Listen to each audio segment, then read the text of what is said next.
I was cooking dinner when my phone rang, an unknown number.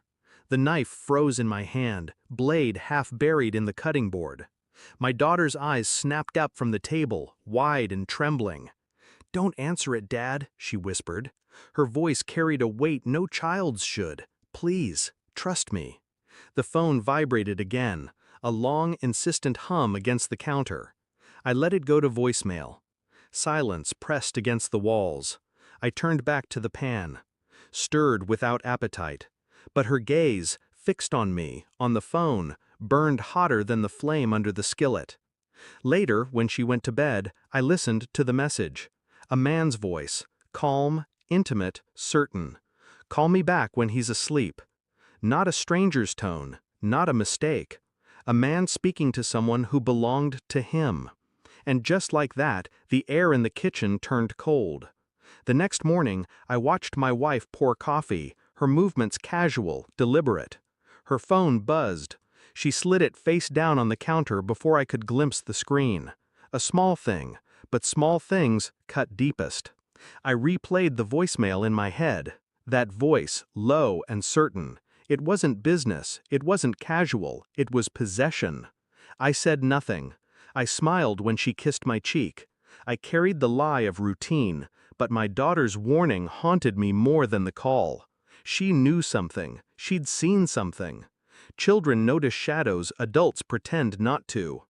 The truth pressed against me, sharp, but I kept still. To move too quickly would give her cover. To accuse without proof would make me the fool.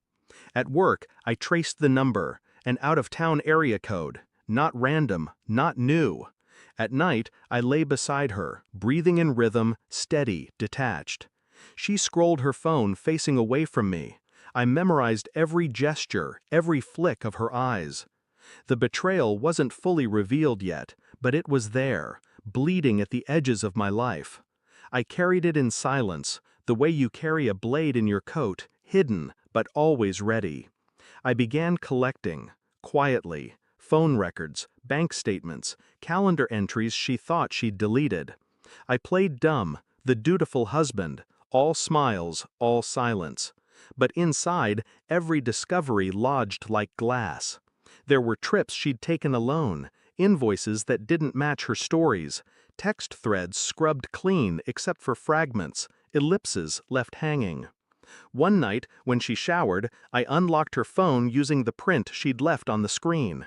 There he was, saved under a false name.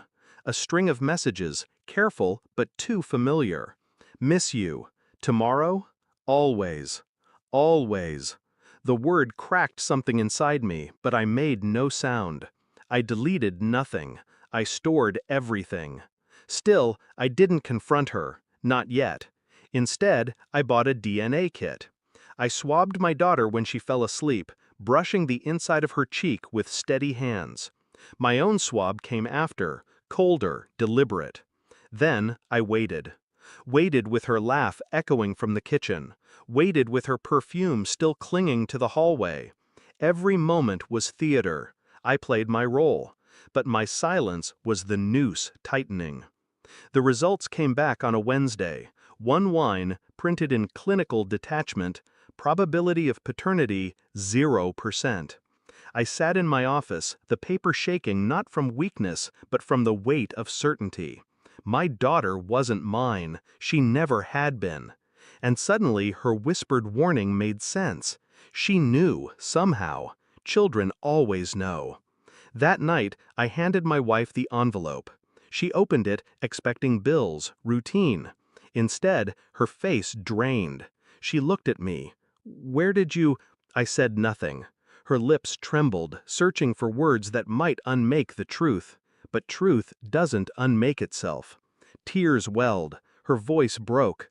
"It was a mistake. It was—" I remained still, cold, watching her unravel while I sat untouched.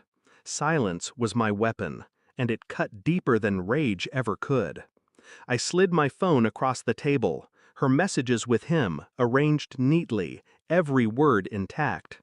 "I saved them," I said finally, my first words in hours. Simple, flat.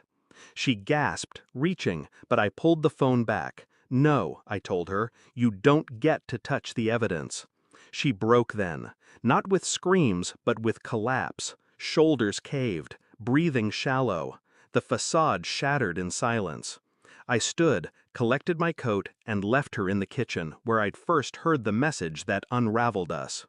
I didn't take the child. I didn't argue. I let her sit with the wreckage she'd made. Because sometimes revenge isn't destruction. I walked through the night, air sharp in my lungs. The world looked cleaner somehow, brutal in its honesty. I thought of my daughter, hers, not mine. But she had whispered to me, warned me. She had chosen me in her small way. That was enough. As for the woman in that kitchen, her punishment wasn't my anger. It was the truth. The truth I'd left in her hands, heavy, undeniable. No shouting, no scenes, just the silence that follows a blade sliding home. I had nothing left for her. No pity, no forgiveness, no rage. Only clarity. When the door finally shut behind me, I knew I'd never open it again. And for the first time, the silence felt like freedom.